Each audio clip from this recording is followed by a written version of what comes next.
إن الحمد لله نحمده ونستعينه ونستغفره ونعوذ بالله من شرور أنفسنا ومن سيئات أعمالنا من يهده الله فلا مضل له ومن يضلل فلا هادي له أشهد أن لا إله إلا الله وحده لا شريك له وأن محمدا عبده ورسوله اللهم صل وسلم على حبيبنا المصطفى المختار سيد الأولين والآخرين محمد بن عبد الله الأمين صلى الله عليه وسلم وعلى آله وأصحابه الطيبين والطاهرين ومن سن بسنته إلى يوم الدين يقول الله تبارك وتعالى يا أيها الذين آمنوا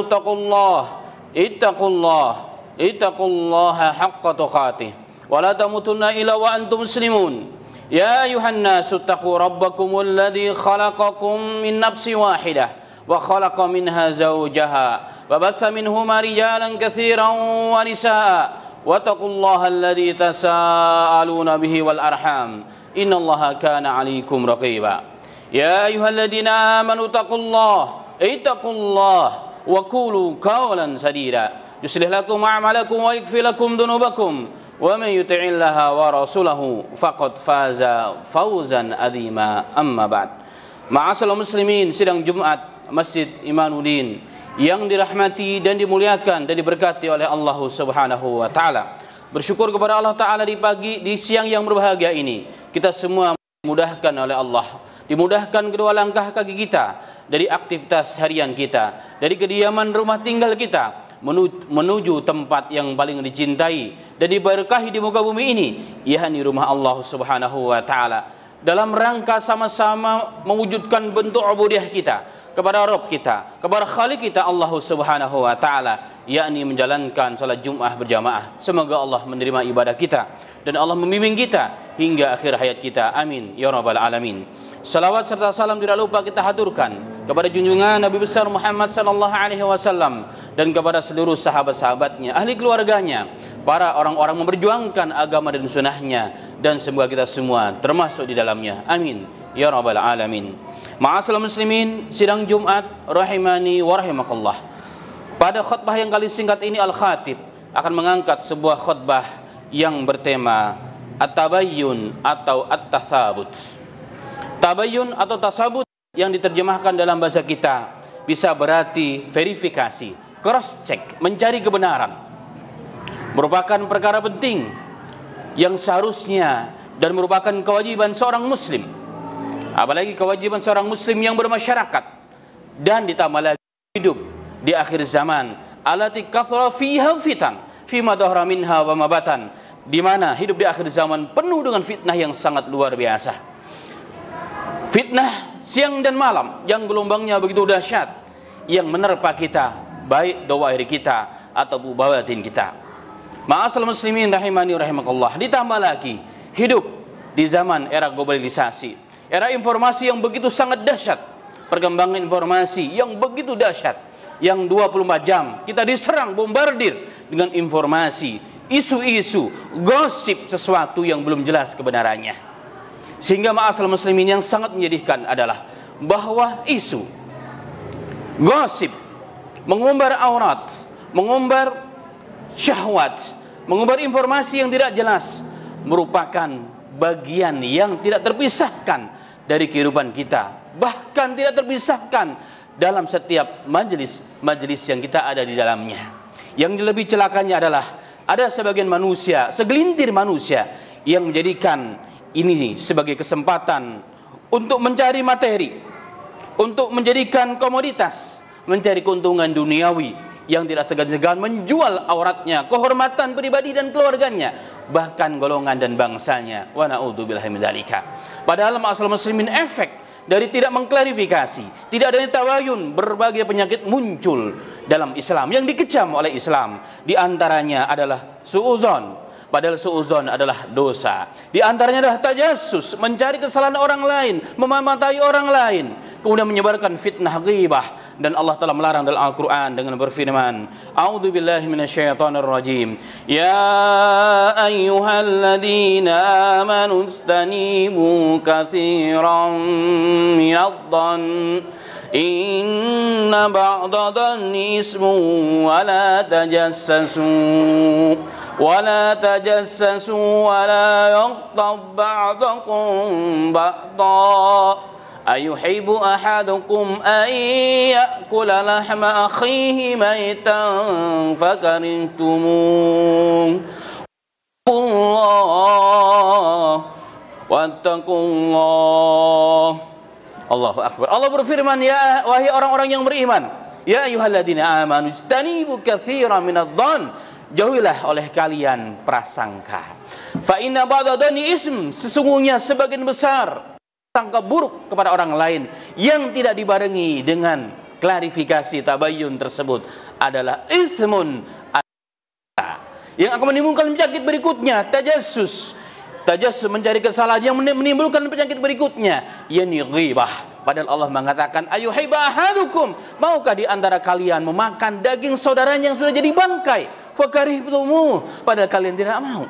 Maka Allah mengatakan, wattaqullah, takwalah kalian kepada Allah Ta'ala, dan takutlah kalian kepada azab Allah Subhanahu wa Ta'ala. Kan itulah ma'asal muslimin rahimani wa rahimakumullah. Dalam Al-Quran dan hadis Nabi Muhammad SAW banyak perintah kepada kaum muslimin secara khususnya untuk bertasabbut, untuk bertabayyun pada setiap berita yang sampai kepada kita, apalagi terkait dengan kehormatan, terkait dengan harga diri seseorang manusia. Dan semakin tinggi derajat sosialnya, semakin berhati-hati pula hendaknya setiap kita menerima berita tersebut. Dalam banyak ayat Allah Ta'ala berfirman dalam Al-Quran, di antaranya, ya ayyuhalladzina amanu in ja'akum fasikum binaba'in fatabayyanu. Wahai orang-orang yang beriman, jika datang kepada kalian berita dari orang yang fasik, fatabayyanu, maka tabayyunlah, carilah kebenarannya, verifikasilah, cross-checklah berita tersebut. Dalam Al-Quran juga Allah mengatakan, sesungguhnya setiap apa yang kita lakukan, setiap yang kita dengar, semua akan diminta pertanggungjawaban di hadapan Allah Subhanahu wa Ta'ala. Hadis Nabi Muhammad SAW yang begitu banyak, di antaranya adalah Nabi Muhammad SAW bersabda, innallaha yarda lakum thalas wa yakrahu lakum thalas. Sesungguhnya Allah Ta'ala mencintai perkara tiga kalian lakukan, dan membenci perkara tiga jika kalian lakukan. Tiga perkara yang kalian jika melakukannya akan disukai oleh Allah adalah apa? Kalian menyembah Allah dan tidak mensyirikannya dengan apapun. Kemudian dan kalian berpegang teguh dengan tali Allah dan tidak tercerai-berai. Kemudian dan benci dengan tiga hal yang kalian lakukan adalah banyak bertanya satu hal yang tidak penting, yang pertanyaan tersebut justru akan menyusahkan kita, atau pertanyaan kita sebenarnya hanya mencari pembenaran, bukan mencari kebenaran. Kemudian kata Nabi Muhammad SAW, wa kasratus soal, jelas memperbanyak soal, wa idaatul mal, membuang-buang harta, padahal harta adalah nikmat yang Allah berikan kepada kita. Hari ini berapa banyak kita gunakan dengan hal-hal yang tidak penting, bahkan tidak kita perlukan sama sekali, baik dunia kita apalagi akhirat kita. Dan yang ketiga kata Nabi Muhammad SAW adalah qila wa qal. Allah sangat membenci sesuatu yang sampai kepada kita yang hanya berlandaskan katanya dan katanya. Ini adalah perkara yang merupakan penyakit kronis bagi masyarakat yang hidup di era modern seperti ini. Karena itulah ma'asal muslimin rahimani wa rahimakumullah, Allah melarang kita, Rasulullah melarang kita untuk melakukan sesuatu yang tidak berlandaskan tathabbut, yang tidak berlandaskan tabayyun, cross check, verifikasi berita yang sampai kepada kita semuanya. Apakah hanya dalam urusan sosial? Apakah hanya klarifikasi atau tabayyun dalam urusan kehormatan? Dalam urusan hubungan kita dengan manusia, dalam urusan muasyarah dan muamalat? Oh, ternyata tidak. Bahkan dalam urusan akidah pun wajib ada klarifikasi.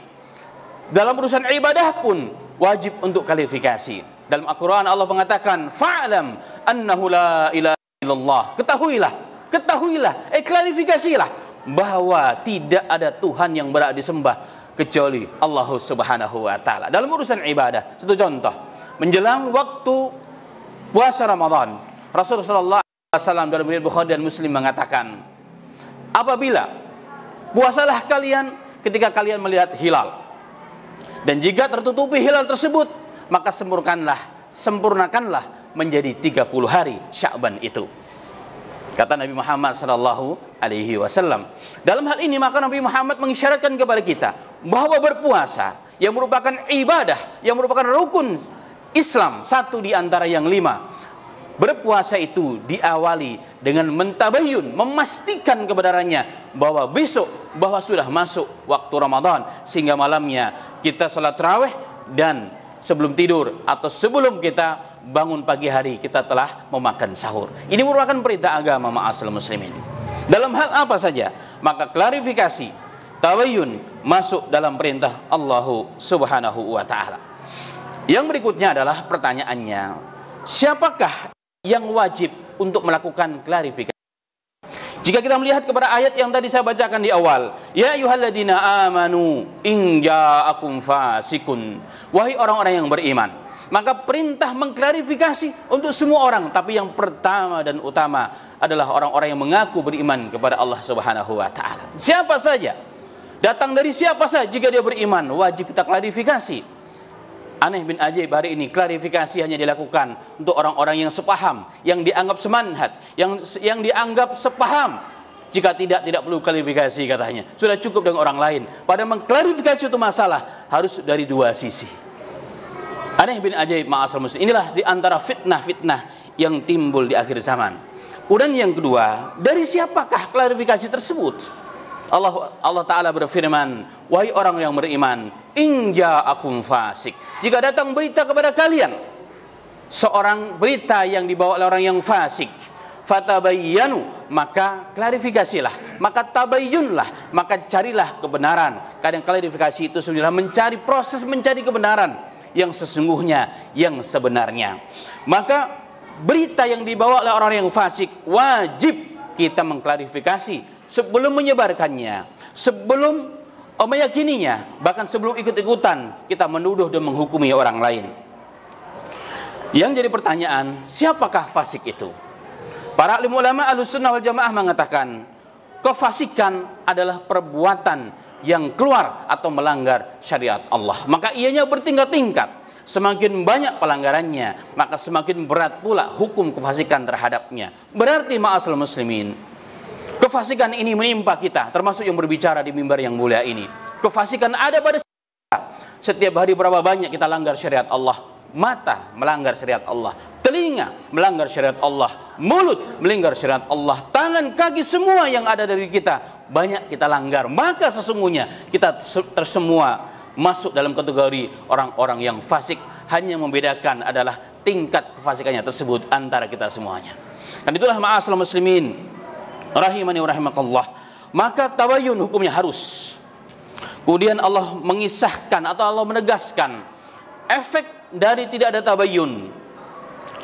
Meyakini sesuatu yang kita dengar tanpa ada tabayyun sebelumnya akan menimbulkan efek-efek yang sangat dahsyat, yang sangat luar biasa. Allah Ta'ala berfirman, wa ang tusibu qauman bijahalah, jika engkau tidak mau mengklarifikasi setiap berita yang datang kepadamu, maka engkau akan menimpakan kepada satu kaum masalah. Berapa banyak hari ini ma'asyiral muslimin, sesuatu yang kita dengar tanpa klarifikasi, orang menjadi buntung bisnisnya, harusnya mendapat keuntungan menjadi rugi gara-gara ikut-ikutan atas berita yang kita dengar kanan kiri kita. Ada orang-orang yang harusnya mendapatkan pekerjaan menjadi tidak mendapatkan pekerjaan. Ada orang-orang yang hendaknya bisa berdakwah kemanapun dia pergi, ternyata dihambat. Kenapa? Karena tidak adanya klarifikasi. Sehingga dengan tidak ada klarifikasi, maka kita menimpakan masalah, menimpakan kezaliman kepada orang-orang yang kita dolimi tersebut. Kemudian ma'asyiral muslimin rahimani wa rahimakallah. Dan ingat, jika kita melakukan sesuatu tanpa klarifikasi, berita berarti kita telah mendolimi orang lain. Fa inna dzulman dzulumatu yaumal qiyamah. Ingat, kedoliman tersebut adalah kegelapan dan kegelapan pada hari kiamat. Kedoliman bukan hanya memukul orang dengan tanpa salah, bukan hanya mengambil harta orang ma'asyiral muslimin, tapi menyebarkan fitnah, menyebarkan sesuatu yang tidak pasti, itu pun bagian dari para kedoliman. Dan semakin besar efeknya, maka dia akan mendapatkan dosa jariah. Bayangkan kalau ada seorang yang harusnya dia bisa menyampaikan kebaikan kepada orang lain, gara-gara fitnah yang berkembang, maka banyak orang yang tidak mendapatkan pencerahan. Siapa yang mendapatkan dosa? Ma'asyiral muslimin, umat pastinya. Dan orang menyebarkan dosa tersebut akan mendapatkan dosa jariah sampai hari kiamat. Na'udzubillahi min dzalika. Ma'asyiral muslimin rahimani wa rahimakallah. Itulah diantara efek dari sesuatu yang kita sebarkan tanpa mengklarifikasi, tanpa mencari kebenaran, dan itu dilarang oleh Islam, dilarang oleh Allah Subhanahu wa taala. Semoga kita semua diselamatkan daripada hal-hal tersebut. Amin amin ya rabbal alamin.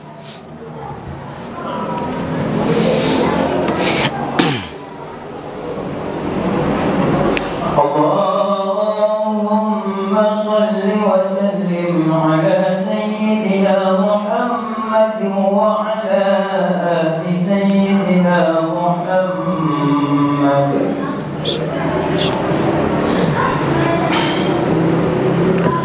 Alhamdulillahirabbil alamin. Hamdan katsiran tayyiban mubarakan fihi kama yuhibbu rabbuna wa yarda. Allahumma shalli wa sallim ala Muhammad sallallahu alaihi wasallam wa ala alihi washabihi ajmain. Amma ba'd. Ma'asyiral muslimin, sidang Jumat rahimani wa rahimakallah. Efek yang muncul, yang ditimbulkan dari berita yang tersebar, informasi, gosip yang tidak ditabayun sebelumnya, berefek bukan hanya pada dunia, bukan hanya merendahkan harga diri seseorang, menghilangkan rezeki seseorang, menghambat hidayah orang lain, bahkan lebih dari itu, membawa orang lain sama-sama dalam ancaman Allah Subhanahu wa taala, dan berujung kita akan menyesal setelah itu. Sebagaimana firman Allah Subhanahu wa taala dalam Al-Qur'an di akhir ayat tersebut, wa tusbihu ala ma fa'altun nadimin. Jika kita tidak melakukan klarifikasi setiap yang datang kepada kita, kelak kita akan menjadi orang-orang yang menyesal. Kenapa? Karena kita ikut-ikutan menimpakan masalah pada orang lain. Kita ikut-ikutan menyebarkan fitnah yang tersebar pada orang lain tanpa ada klarifikasi sebelumnya. Dalam Nabi Muhammad sallallahu alaihi wasallam, Nabi Muhammad sallallahu alaihi wasallam pernah mengingatkan kepada kita, karena efek dari tidak mengklarifikasi adalah suudzon. Dan suudzon tersebut, ma'asyiral muslimin, jika suudzon telah ada pada diri kita, akan menimbulkan penyakit berikutnya, yaitu tajassus, mencari-cari kesalahan orang lain. Jika kita telah mencari ittiba'u auratil muslimin, jika kita telah mencari-cari aurat, kekurangan, ketidakbaikan orang lain, sama dengan kita telah menelanjangi kehormatan dia di dunia dan juga di hadapan manusia. Dan ini merupakan dosa yang sangat besar yang diancam oleh Allah Ta'ala melalui lisannya Nabi kita Muhammad sallallahu alaihi wasallam, sebagaimana diriwayatkan dalam riwayat Abu Daud dalam sanad yang sahih. Kemudian ma'asyiral muslimin rahimani wa rahimakumullah, dalam hadis yang lain Nabi Muhammad sallallahu alaihi wasallam mengatakan, innaka in taba'ta auratil muslimin afsattahum au kita antubsidahum. Berhati-hatilah kalian wahai manusia, kata Nabi Muhammad sallallahu alaihi wasallam, jangan kalian mencari-cari kesalahan orang lain. Jangan kalian mematahi orang lain, karena jika kalian mencari kesalahan orang lain berdasarkan informasi yang didengar dari orang lain, sesungguhnya engkau telah menghancurkan kehormatannya atau hampir-hampir menghancurkan kehormatannya. Dan ini terjadi dan menimpa kaum muslimin dan menimpa kebanyakan kaum muslimin pada hari ini. Semoga saya yang berbicara di mimbar yang mulia ini dan kita semua dijauhkan oleh Allah Subhanahu wa taala dari perbuatan yang tidak baik dan merupakan perbuatan tercela tersebut, yang hari ini berapa banyak kita yang menganggap ringan perkara tersebut, bahkan padahal tabayun, meng-cross check, memverifikasi, mencari kebenaran adalah perintah agama. Semakin besar masalah yang akan timbul efeknya, maka semakin wajib kita untuk berhenti berdiam sebelum ada kejelasan yang datang dari yang mempunyai kebenaran tersebut. Demikian khutbah pada kali yang singkat ini, semoga bermanfaat bagi kita semuanya, dan Allah jadikan kita semua seorang orang yang selalu mendengarkan dan mengamalkan apa yang kita dengar. Amin amin ya rabbal alamin.